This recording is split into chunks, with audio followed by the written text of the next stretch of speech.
Bonjour et bienvenue dans cette nouvelle semaine du moucheur. Alors, une fois sur deux, c'est la leçon de lancer. C'était la semaine dernière, ça sera donc la semaine prochaine. J'espère que vous vous entraînez bien, car vous avez commencé la simple traction. Mais cette semaine, c'est technique et matériel, spécial montage, à la demande de beaucoup qui veulent utiliser cette saison pour monter leur mouche. Aujourd'hui, en technique et matériel, je voudrais vous parler des coups de coque et surtout des plumes de coups de coque. La plupart des mouches qui sont utilisées et achetées et fabriquées sur le marché sont des mouches sèches. En sachant qu'il existe des mouches sèches qui ne sont pas faites avec des plumes qui représentent une minorité, comme des Noacle Flies ou même des Thorax Flies, on sait que la mouche de base, c'est la bonne sèche, qui est fabriquée avec une plume de coup de coque, qui est enroulée de la hampe jusqu'au l'œillet pour faire un palmaire, qui est faite une petite collerette derrière, une petite collerette devant, qui est une double collerette, ou qui est une mouche sèche toute simple avec des cercles et une collerette devant. Bon, pour ça, en dehors du soin de montage et de l'hameçon, il en faut uniquement un produit qui est celui-là d'une plume de coup de coque. J'ai choisi ici un échantillonnage des coups de coque qui correspondent ici à des coups Metz, qui sont des coups d'élevage. Donc ce sont des coques qui sont spécialement sélectionnés pour leur couleur et pour la forme de leur plume pour correspondre à une critère que je vais expliquer pourquoi. Commençons par le simple. Des coups de coque normales, donc d'origine ici indienne, mais n'importe quelle coque de votre basse-cour voisine peut convenir. Donc, dans ma jeunesse, j'ai vu des coques courir dans toutes sortes de fermes autour de ma maison paternelle. Et il faut dire fou, j'ai proposé des sommes astrologiques, en connaissant rien, bien évidemment, à l'époque, à les paysans pour me vendre leur coque, pas pour le manger, mais uniquement pour avoir ses plumes. Les paysans qui n'ont jamais obtenu autant de prix pour une volatile qui, pour eux, n'avait aucune valeur, ont bien entendu accepté. Et moi, j'ai acheté beaucoup de plumes qui ne valaient rien. Alors, pourquoi ces coques, qui sont très simples, ne valaient pas grand-chose? Alors, voyons un peu la plume en détail. Quand on enlève une plume au milieu du coup de coque, on a déjà compris qu'en bas, c'est des petites plumes, au milieu des moyennes, et plus haut sont des plumes grandes qui servent qu'au cercle, mais nous, qu'est-ce qui nous intéresse, c'est la collerette. Quand on regarde une plume comme ça, on voit qu'elle est très large, elle est très courte, elle ne brille pas, elle a une partie du duvet qui est très très grande. Donc cette plume-là, si on veut avoir, comme disent les Anglais, une stiff hackle, donc une collerette rigide, il faudrait qu'on enlève tout ça, de là vers le bas. Donc ça, tout le bas de la plume ne sert à rien. Il nous reste que cette petite partie-là. Maintenant, quand on regarde la longueur du hacle, on voit que c'est énorme. Cette plume-là correspond à un hameçon de 10 ou de 12.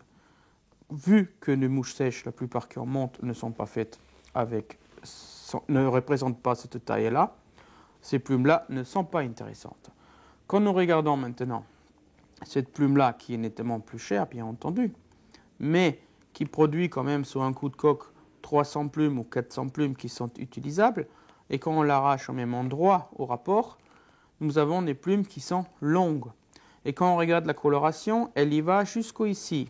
Donc, on a vraiment une grosse partie de la plume qui est utilisable. Et quand on la plie en plus, on voit que des fibres sont très courtes, brillantes et stiff, donc rigides comme disent les Anglais. Donc avec ça, on peut faire facilement des mouches qui flottent bien et qui ont des couleurs magnifiques. Allez, on va laisser tout ça pour l'instant. On retrouvera notre étau tout à l'heure. On va aller prendre l'air un peu. Dans chaque émission, vous le savez bien, on vous parle de l'environnement du pêcheur. Et là, cette semaine, c'est un sujet particulièrement intéressant puisque vous allez voir, Eric va nous expliquer comment trouver les grosses truites.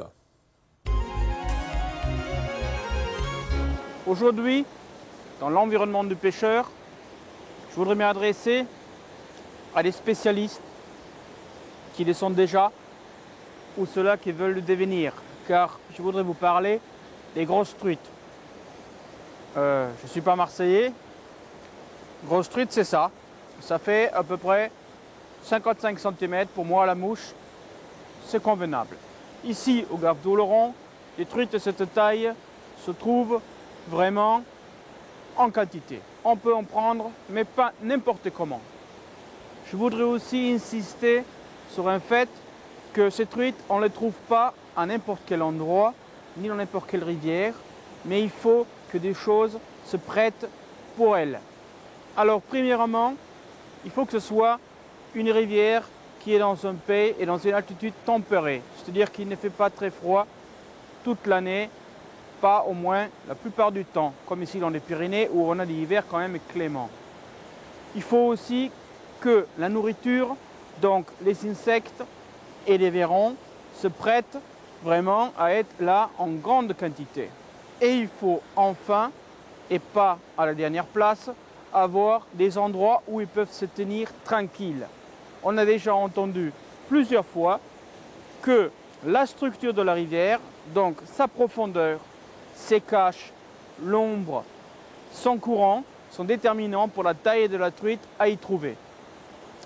Qu'est-ce qui est joli ici? C'est que nous sommes dans un parcours qui est aménagé à Sauveterre de Béarn pour un sport qui se pratique aussi dans l'eau, qui est, comme vous pouvez immédiatement voir, le kayak. Je sais qu'il y a beaucoup de polémiques en France, dans nos rivières, entre le raft, le kayak, la planche, les pêcheurs, tout ce que vous voulez. Moi, je suis quelqu'un de modéré. Je dis que tout le monde a droit de vivre, tout le monde a le droit d'avoir du plaisir dans une rivière. Il suffit de discuter et de comprendre des problèmes des uns et des autres et de le respect mutuel des autres. Ici, pourquoi ce parcours est très bénéfique? Parce qu'il est aménagé à donner une structure à la rivière. Ici, qui a connu ce bras ici, avant, il était uniforme, ensablé. Il n'y avait pas plus de 20 ou 30 cm d'eau partout avec un courant uniforme. C'est-à-dire c'est un biotope pour une truite de 20 cm ou de 17 cm. Qui veut pêcher ces truites-là? Personne. On n'en a rien à faire. Nous, on cherche des poissons comme ça. Alors, ici, on voit que avec des méthodes techniques, on a créé une structure artificielle. On a mis des barrières avec des gros enrochements. On a laissé des courants centrales qui font que derrière, on voit l'eau qui bute, qui ralentit, qui se filtre, qui passe en cascade, comme dans une Jardensen. Et on voit qu'au milieu, là-bas, un enrochement encore fait un calme derrière. Il faut donc comprendre qu'ici, à chaque devant et derrière les enrochements, où il y a un gros trou parce qu'il y a un ralentissement de l'eau, il y a une place, un poste de repos pour une grosse truite. Si on sait en plus que, bien entendu, elle va sortir de son cache pour aller se nourrir pendant certaines heures, donc notamment les heures que tout le monde connaît maintenant, bien entendu, la truite qui va sortir donc en printemps l'après-midi et en été le soir, pour aller là où il y a la nourriture, elle trouve ici aussi bien la cache qui la convient pendant son repos et la nourriture en abondance quand on lui présente notre artificiel qu'elle va prendre avec bonheur. Allez, encore une mouche qui va plaire à tous ceux qui, pendant la saison, disons froide, vont près de leur réservoir favori et montent des grosses mouches. Moi, j'aime bien monter des grosses mouches. Alors, on va s'y mettre tout de suite. C'est notre rubrique, la mouche de la semaine. La mouche de la semaine est une mouche noyée. Elle s'appelle Black Sulu. Effectivement, c'est une mouche qui n'a pas d'origine africaine, mais qui, par sa couleur, donc elle est toute noire, a inspiré à ce nom. C'est en effet une mouche d'invention anglaise. Elle existe en mouche noyée, comme nous allons la faire aujourd'hui, et elle existe aussi en mouche sèche pour le dapping avec des bateaux en surface quand il y a des vagues et des vents. Alors, cette mouche, pourquoi je vous la présente? Parce que c'est une mouche qu'on a peut-être pas forcément envie d'acheter si on va dans un magasin. Car vraiment, elles ne ressemblent pas à des mouches qu'on a d'habitude de voir dans des magazines, dans des journaux et même à la télé. Mais cette mouche, j'y tiens beaucoup et je vais vous dire pourquoi. Quand j'étais jeune pêcheur, je ne connaissais rien, comme la plupart des gens qui démarrent. Je lus un peu à droite à gauche et à l'époque, ça a été dans les années 70. Il n'y avait pas encore, comme aujourd'hui, la télé thématique comme la chaîne où nous sommes aujourd'hui, ni des revues et très peu des bouquins. Alors, j'avais aussi à l'époque un budget qui n'était pas extensible et donc j'ai acheté des mouches les moins chères et ceux-là que je trouvais dans mon petit détaillant à côté de chez moi. Et là-dedans, il y avait un balai noir, c'est-à-dire une mouche assez grosse, de la maison 14, toute noire avec une petite queue rouge. À l'époque, je n'avais aucune priorité pour quoi que ce soit, tout qui était bon. Je vais donc en Slovénie avec mes amis à la pêche, on me largue n'importe où, débrouille-toi. Je vais à un endroit où j'irai jamais plus de ma vie. J'ai mis un bas de ligne comme jamais je le mettrais, donc un nylon en 18 centièmes sans rien. Et j'ai mis ce balai noir au bout. De toute façon, avec toute logique, j'avais aucune chance de prendre du poisson. Écoutez, j'ai allé dans un petit courant, je pêchais dans 30 cm d'eau parce qu'à l'époque, je ne savais pas encore que des gros poissons sans que dans des fonds de profondeur, machin et tout ça. Je vais vous dire une chose, je lance la mouche dans l'eau, en noyé donc, il n'y avait pas de présentation, rien du tout. Et elle n'a pas fait 1 mètre dans l'eau, boum, un ombre de 40 cm. Je me suis dit, bah, super, génial et tout. Bon, dans toute la journée, avec cette mouche, j'en avais qu'une, j'en ai pris du poisson jusqu'à ce que je le laissais dans des arbres. Alors, ensuite, des copains qui ont évidemment rien pris, parce qu'ils pêchaient là où il fallait pêcher, et il y avait des mouches qu'il fallait avoir. Eux, ils n'ont rien pris, ils m'ont demandé, mais comment tu as fait? Et j'ai dit, ben, j'avais un machin comme ça. Et bien voilà, c'est pour ça que je vous montre aujourd'hui cette mouche, parce qu'elle marche parfois, toujours. Donc, cette mouche, un peu fétiche quand même pour moi, est aussi simple à monter qu'à pêcher avec, c'est-à-dire qu'on la fout dans l'eau, elle coule et elle se débrouille. Et en général, ça sonne. Alors, la seule chose qui en fait n'est pas noire ici, c'est une petite touffe de rouge derrière, comme la red tag. Ensuite, on a un corps noir en laine. On peut mettre un tinsel si on veut pour faire joli et pour briller, mais ma mouche à l'époque, elle n'en avait pas.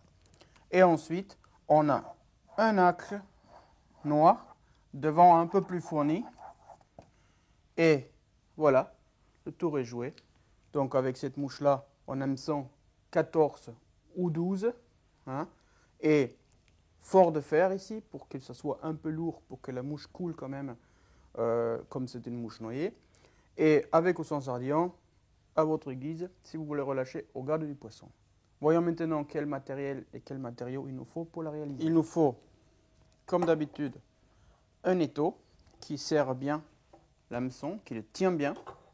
Ensuite,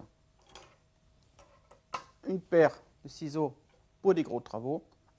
Une paire réservée à des travaux fins et des produits et matériels mous et souples. Une porte-bobine avec du fil noir pour le plaque sous-loup. Toujours l'enfileur en cas de casse pour repasser le fil dedans, donc un passe-fil. Ensuite, il nous faut une pince à hacle pour enrouler la collerette. Et enfin, du vernis et l'aiguille à tubing pour appliquer le vernis à la tête. Voyons maintenant des matériaux qu'il nous faut. Tout d'abord, des hameçons.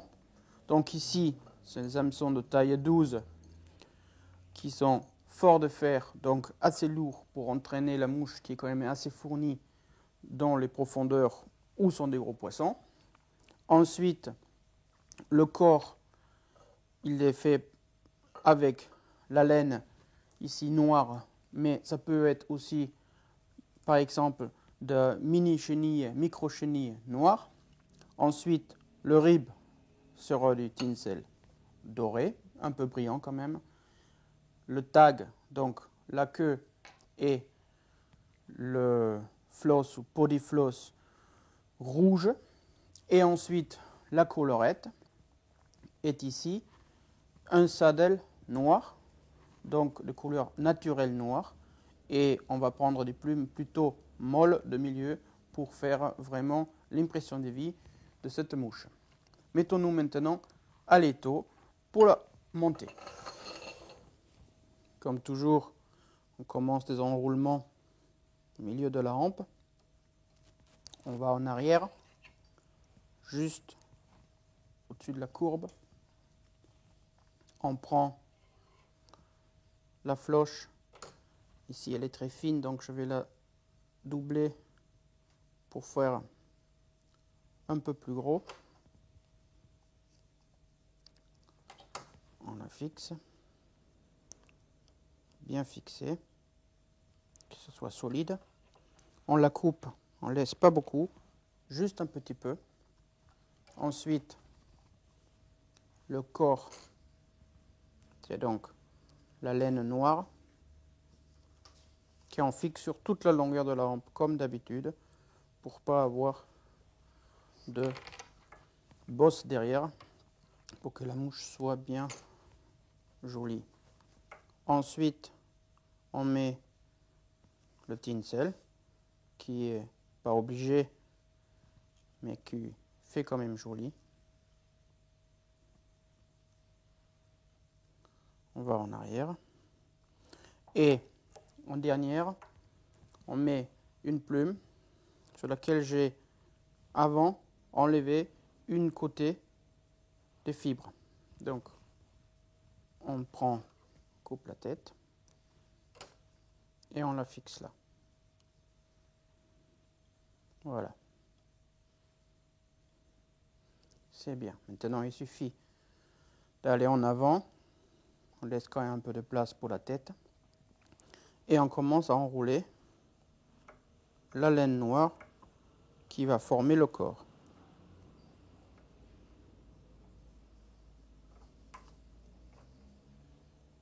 Voilà. C'est un peu ébouriffé. C'est bien. C'est comme ça qu'il le faut. On fixe. On coupe. Ensuite, le tinsel en grande spire.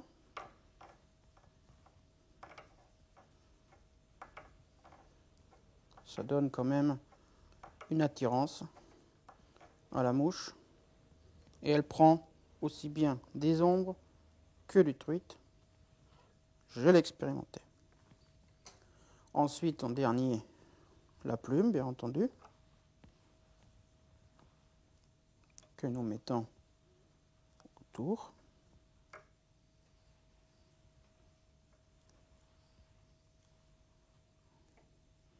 Pas trop fourni, justement, un petit peu là. Et devant, on va mettre un peu plus. Voilà. Avec les axes légèrement vers devant.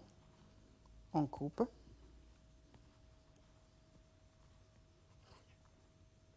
Et voilà. On fait la tête. On a laissé un peu de place. Hop. 1, 2, 3. On tire. Et hop. On coupe l'excédent. Un coup de vernis. Comme d'habitude. Hop, on enlève qu'est-ce qu'il y a de trop. Et c'est bon. Voilà, le Black Zulu qui fait un carton. Moi, je me suis fait une pleine boîte parce que j'aime bien, c'est facile à monter, c'est gros, et puis quand on est dans les rivières qu'il faut ou dans les réservoirs qu'il faut, c'est vraiment très très efficace. En parlant d'efficace, on va essayer d'aller attraper une truite. C'est notre rubrique technique de pêche. La pêche de cette semaine est la pêche à la mouche, comme tous les jours chez nous, avec une nymphe ou une émergente en haut d'un barrage. On voit immédiatement la structure de la rivière est typée, peu profond, moyen courant et un profil uniforme avec quand même quelques petites roches dedans. Donc ici, on a souvent du beau poisson qui se réfugie notamment en cas de crue parce qu'ici aussi l'eau est ralentie grâce au barrage. On a aussi beaucoup de nourriture car toute la rivière est productive sur toute sa largeur. Et on a en même temps des caches avec des roches qui sont ici couverts de périphytons, donc de petits algues qui eux-mêmes sont très riches en insectes. Et en plus, on a des berges qui sont bien comme il le faut, couverts d'arbustes et d'arbres. On a donc un biotope très très riche. Pour pêcher ici maintenant en plein été, en pleine journée, sans éclosion, il est bien évident que je choisis de pêcher dans l'eau. Je vais donc réfléchir et surtout tester des nymphes de différentes tailles, de différents coloris et de différents lestages. Car seulement si la nymphe passe à la gueule de la truite, elle va le prendre. Elle ne se déplacera pas en pleine cagnard comme là en midi, pendant 1 mètre ou plus pour choper votre nymphe. Donc il faut que vous passez aussi bien horizontal que vertical à sa gueule. Je commence donc avec une imitation de sedge. Comme nous sommes en été, on sait bien qu'en été les trichoptères sont prédominants dans nos rivières. Et je vais donc présenter une émergente, une sedge pupa à billets dorés, avec un lestage assez important car ici on est encore à l'entrée de ce pool pour voir si je peux décoller un poisson pour vous ce soir.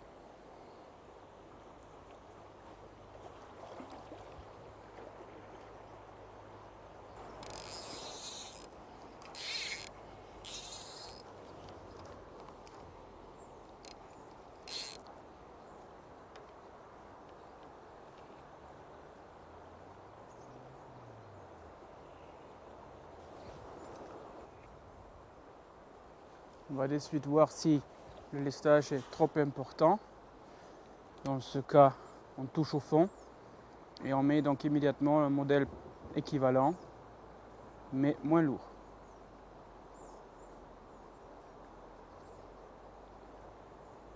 On sent, c'est une pêche sensible, sensitive. Il faut savoir par le sentiment où est votre nymphe dans l'eau.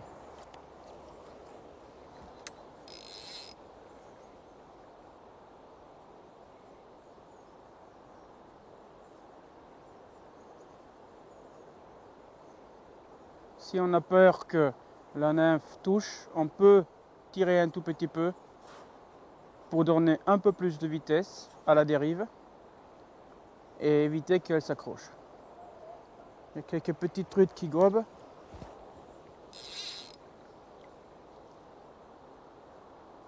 Mais ce ne sont pas des grosses.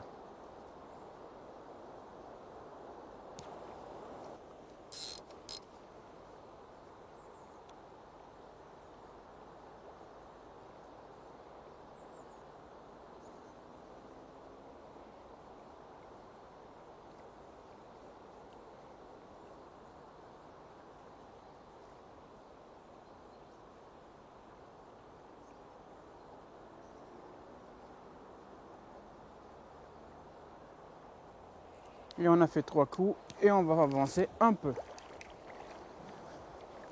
Je pense que je vais changer l'imitation, là, l'artificielle, parce que ça va pas tarder à s'accrocher, c'est trop lourd maintenant là. Et si sur 10-15 lancés, j'ai pas de succès, je changerai. Avec un lot cristal translucide comme cela, le noir peut marcher très très bien. Mais c'est pas toujours le cas. Faut essayer. Quand il n'y a pas d'éclosion, donc quand on ne voit pas d'insectes, il faut expérimenter. Une nymphe noire comme ça peut imiter quelconque insecte aquatique, mais aussi un anéton tombé dans l'eau, un coléoptère quelconque ou une grosse fourmi ailée. Vous savez, les poissons ne pensent pas toujours à la même chose que nous.